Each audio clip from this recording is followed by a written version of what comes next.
पीडित मुलीनं आज पोलीस स्टेशनसमोर जाऊन हजर झालेली आहे, प्रतिज्ञापत्र त्यांनी दिलेलं आहे आणि तुमच्यावर तुम्ही आणि जगताप साहेबांनी चुकीचा आरोप केला असं त्याचं म्हणणं आहे. माझं 1 वर्षापासून प्रेम होतं असं म्हणणं. तुम्ही दोघंही राजकारण करताय. महाराष्ट्रामध्ये लव्ह जिहादच्या अनेक घटना घडत आहेत आणि या घटना सातत्यानं घडत आहेत. ठरवून हिंदू मुलींना टार्गेट करणं आणि विशेषतः ज्या मुलींना वडील नाहीत आणि ज्या मुलींच्या नावावरती प्रॉपर्टी आहे अशा मुलींना जास्त टार्गेट केलं जातं आहे आणि त्यातलाच हा प्रकार आहे. भिगवणमधली ही जी घटना घडलेली आहे ही अत्यंत नियोजनबद्ध घडलेली आहे. अझर शेख नावाचा जो हरामी वृत्तीचा माणूस आहे की ज्याच्यावरती 14-15 वेगवेगळ्या केसेस आहेत. लव्ह जिहादची पण एक केस त्याच्यावरती आहे. तलाठी भाऊसाहेबांना मारहाणीची केस त्याच्यावरती आहे. ॲट्रॉसिटीच्या अनेक केसेस आहेत. हा 2 नंबरचा व्यवसाय करून अशा मुलांना पैसे पुरवून प्रवृत्त करतो आहे आणि त्या सगळ्या प्रकरणामध्ये अझर शेखचा सर्वात मोठा हात आहे. परवा जेव्हा मी मोर्चासाठी भिगवणला गेलो तेव्हा हजारो हिंदू बांधव रस्त्यावरती आले होते. संग्राम भैया जगताप आणि मी तिथं गेलो होतो. राजकारण करण्याचा काहीच विषय नाही. या मुलींना एकदा जाळ्यात फसवायचं आणि परत वर्षभर गेला का त्यांची हॅरेसमेंट करायची, त्यांच्यावरती वेगवेगळ्या पद्धतीनं अत्याचार करायचे, त्यांना जमिनी द्या, त्यांचे व्हिडिओ तयार करायचे, धमक्या द्यायच्या, असे प्रकार सुरू होत आहेत. आता जो विषय समोर आला आहे त्यामध्ये मुलीचं स्टेटमेंट असं आहे की बाबांनो, गोपीचंद पडळकर आणि जगताप हे जे बोलत आहेत ते खोटं आहे. पोलिसांचं म्हणणं असं आहे की मुलगी सज्ञान आहे, तिचं वय 21 पूर्ण आहे आणि मुलगी सज्ञान असल्यामुळं ती जो जबाब देईल त्या जबाबाप्रमाणे कायद्याप्रमाणे आम्ही कारवाई करणार. आता माझं या सगळ्या विषयावरती म्हणणं एकच आहे. कायदा काय म्हणतोय की 21 वर्ष मुलीची पूर्ण असल्यामुळं 18 वयापेक्षा जास्त तिचं वय आहे, त्यामुळं ती जे म्हणल ती सज्ञान असल्यामुळं तिला स्वातंत्र्य आहे.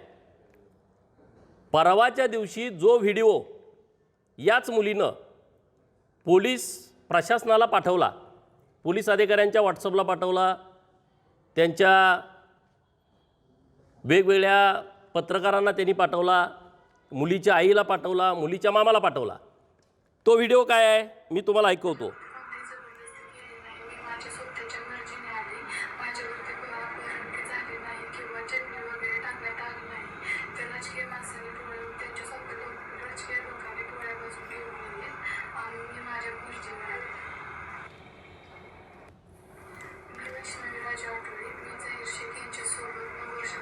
नऊ वर्षापासून मी प्रेम संबंधात आहे. मी कोण म्हणतोय? मुलीनं हा व्हिडिओ काय आम्ही तयार केला आहे का? नाही. ह्या मुलीनं परवाच्या दिवशी व्हिडिओ तयार केला आणि सर्व पोलीस अधिकाऱ्यांना पाठवला. आता माझं म्हणणं काय आहे, आम्ही हेच म्हणतोय ना, महाराष्ट्रात ओरडून सांगतोय की लव्ह जिहाद काय प्रकार आहे, तर हाच लव्ह जिहाद प्रकार आहे ना. आज ही मुलगी 21 वर्षाची आहे. म्हणजे आता तिचं आधार कार्ड माझ्याकडे आहे. आधार कार्डावरती जन्मतारीख किती आहे बघा, 16/3/2005. 16/3/2005 म्हणजे अजून 21 वर्ष तिला पूर्ण व्हायचे आहेत. आता मी तुमच्याशी बोलतोय, फेब्रुवारीत महिना आहे, अजून पुढच्या महिन्यामध्ये तिला 21 वर्ष पूर्ण होत आहेत. ती काय म्हणते, 9 वर्षापासून माझे याचे संबंध आहेत. 9 वर्ष म्हणजे ती मुलगी 12 वर्षाची होती. म्हणजे या लोकांनी 12 वर्षाची मुलगी म्हणजे 5वी-6वीला ही मुलगी आहे, तेव्हा या मुलीला टार्गेट केलं आहे, तेव्हा ही बळी मुलगी पडलेली आहे आणि तेव्हापासून या मुलीवरती अत्याचार सुरू आहे. आत्ता माझं पोलिसांना म्हणणं असं आहे, तुम्ही मुलगी सज्ञान आहे, मुलगी जसं म्हणेल तसं करतो असं तुमचं म्हणणं आहे. आता हे मुलीनंच तुम्हाला व्हिडिओ पाठवून दिला आहे. हे स्टेटमेंट ग्राह्य धरून पोलिसांनी सुमोटो या शेखवरती फोक्सो अंतर्गत कारवाई करावी. दुसरा विषय आता सोडून द्या तुम्ही. हा विषय पोलिसांनी अत्यंत सिरियस घ्यावा. 12 वर्षाच्या मुलीवरती अत्याचार केला आहे, याच्या पाठीमागं जेवढी लोकं आहेत तेवढ्या लोकांना यामध्ये आरोपी करायचं. आज रात्री 2 वाजता स्टेटस काय टाकतोय, एवढी मस्ती एवढा माज येतो कुठून? कुणाशी हा एकनिष्ठ आहे? कोण ह्याला पाठबळ देत आहे असली प्रकरणं करण्याला? ह्यानं स्टेटस ठेवला आहे आणि काही थोड्या वेळानंतर तो मुलगा आणि मुलगी पोलीस स्टेशन बारामतीला हजर झालेत. पोलीस स्टेशन बारामतीला हजर होण्यापूर्वी त्याने एक नोटरी तयार केली आहे.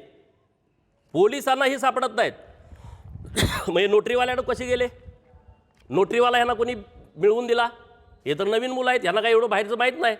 नोटरीवाल्यावर पण गुन्हा दाखल केला पाहिजे. काही पत्रकार मित्रांना पोलिसामध्ये हजर होण्यापूर्वी त्यांनी बाईट दिली आहे. कसं काय त्यांचं कॉन्टॅक्ट झालं? पोलीस तर एवढे 8-8 टीम पोलिसांच्या प्रयत्न करत होत्या, सगळे CCTV फुटेज चेक केले जात होते आणि हे पत्रकारांना बाईट देत आहेत आणि मग पोलीस स्टेशन हजर होत आहेत. पत्रकार कसे काय आले? ह्या मुलांचं काय पत्रकारांशी कॉन्टॅक्ट आहे?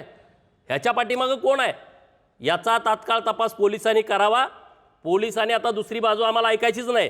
पोलिसांचं म्हणणं आहे ना, मुलगी सज्ञान आहे, 21 वर्ष वय तिचं पूर्ण झालं आहे, तर 21 वर्ष वय तिचं आहे आणि 21 वर्ष वय असतानाच तिनं व्हिडिओ दिला आहे की 9 वर्षापासून माझे याचे संबंध आहेत. त्यामुळं आता कुणाची वाट न बघता पोलिसांनी त्या व्हिडिओचा आधार घेऊन आता तिचं स्टेटमेंट घेण्याचं कारणच नाही. कारण आता ती स्टेटमेंट जाणीवपूर्वक देते आहे. कारण नोटरीमध्ये त्यांनी लिहिलं की 1 वर्षापासून संबंध आहे. कारण परत विषय अत्यंत विचारानं परत नोटरी केलेली आहे. जेव्हा तिनं व्हिडिओ तयार केला तेव्हा तिच्या मनात काहीच नव्हतं. तिच्यावर आमचा जर कोणाचा दबाव असण्याचं कारणच नाही. दबाव तर तिकडच असू शकतो. त्यामध्ये तिनं स्पष्टपणे सांगितलं की 9 वर्षापासून माझे संबंध आहेत. म्हणजे ती 12 वर्षाची मुलगी होती, 5वी-6वीची मुलगी होती. अशा मुलीवरती अत्याचार केला आहे, अशा मुलीवरती अन्याय केला आहे. पोलिसांनी आता बघ्याची भूमिका घेऊ नये, कायद्याच्या पळवाटा अजिबात काढू नयेत. आता तुमच्या म्हणण्याप्रमाणेच आमचं म्हणणं आहे की 21 वर्ष वय पूर्ण झालेली मुलगी म्हणते आहे, तो व्हिडिओ पोलिसांना पाठवते, तो व्हिडिओ पत्रकारांना पाठवते. महाराष्ट्रातल्या सर्व इलेक्ट्रॉनिक मीडियाच्या माध्यमातून तो महाराष्ट्राच्या समोर व्हिडिओ आला आहे, त्यांच्या नातेवाईकांच्या समोर व्हिडिओ आला आहे, सर्व सोशल साईटवरती तो व्हिडिओ आहे आणि स्पष्टपणे तिचा उल्लेख आहे 9 वर्षापासून माझे संबंध आहेत. म्हणजे आता तात्काळ पोलिसांनी कुठलाही बाकीचा आता विचार न करता त्या व्हिडिओच्या आधारे आता मुलीचं स्टेटमेंट घेतो. मुलगी स्टेटमेंट बदलेल. आता मुलीचं स्टेटमेंट घेण्याची आवश्यकता नाही, कारण ती अल्पवयाची आहे. जेव्हा तिच्यावरती अत्याचार झाला आहे तेव्हा ती 12 वर्षाची आहे.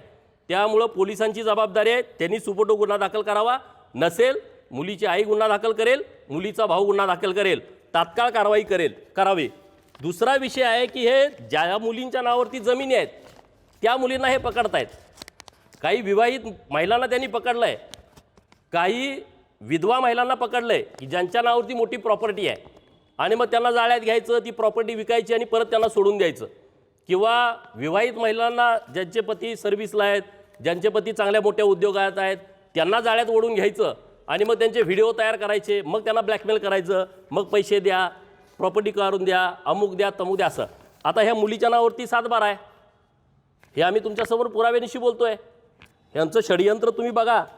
ह्या मुलीला वडील नाहीत, तिचं जबाबदार घरात कुणीच नाही, लहान भाऊ आहे, आई आहे, विधवा आहे, तिचं लग्न ठरलं आहे, 22 तारखेला तिचं लग्न होतं आणि असा बाका प्रसंग ठरवून प्लॅनिंग करून एका या कुटुंबावरती मोठ्या प्रमाणात अन्याय केला गेला आहे. बारामतीच्या, दौंडच्या आणि इंदापूरच्या धनगरांना माझं आव्हान आहे, तुम्ही अत्यंत जबाबदारीनं या प्रकरणामध्ये लक्ष घाला. हा अझर नावाचा हरामखोर त्या परिसरातल्या हिंदू मुलींना टार्गेट करतोय. आत्तापर्यंत इंदापूर तालुक्यातल्या 25 हिंदू मुलींच्यावरती अशा पद्धतीचा अटॅक केला गेला आहे. अशा पद्धतीनं त्यांना फसवलं आहे. काही मुलींना परत आणण्यामध्ये हिंदू कार्यकर्ते यशस्वी झालेत, परंतु काही मुली ऐकून घेण्याच्या मनस्थितीमध्ये नाहीत. आता तुम्ही सर्वांनी बारामतीच्या पोलीस स्टेशनच्या बाहेर थांबावं. पोलिसांना पुणे ग्रामीण SP साहेबांशी मी सकाळी बोललो आहे, ॲडिशनल SP साहेबांशी बोललो आहे, DYSP साहेबांशी बोललो आहे. आता आमचं म्हणणं इतकंच आहे, तुम्ही काम केलं आहे त्याबद्दल आमचं कुठलंच दुमत नाही. DG ऑफिसला पण माझी विनंती आहे की त्या मुलीचा जो व्हिडिओ परवाच्या दिवशी आला आहे त्या व्हिडिओमध्ये ती मुलगी स्वतः कबूल करते आहे की 9 वर्षापासून माझ्या संबंध सुरू आहेत, तर त्याबाबत सुमोटो गुन्हा दाखल करावा. अन्यथा आम्हाला परत रस्त्यावरती उतरवायची वेळ येऊ देऊ नये. आम्ही आता या विषयामध्ये जर पोलिसांनी कारवाई नाही केली तर मी स्वतः या प्रकरणामध्ये तिथं रस्त्यावरती उतरणार आहे. आणि त्यामुळे माझी विनंती आहे, आता कुठलाही विचार न करता मुलीच्याच व्हिडिओवरनं हा गुन्हा दाखल करावा अशी विनंती पोलीस प्रशासन पुणे यांना आहे.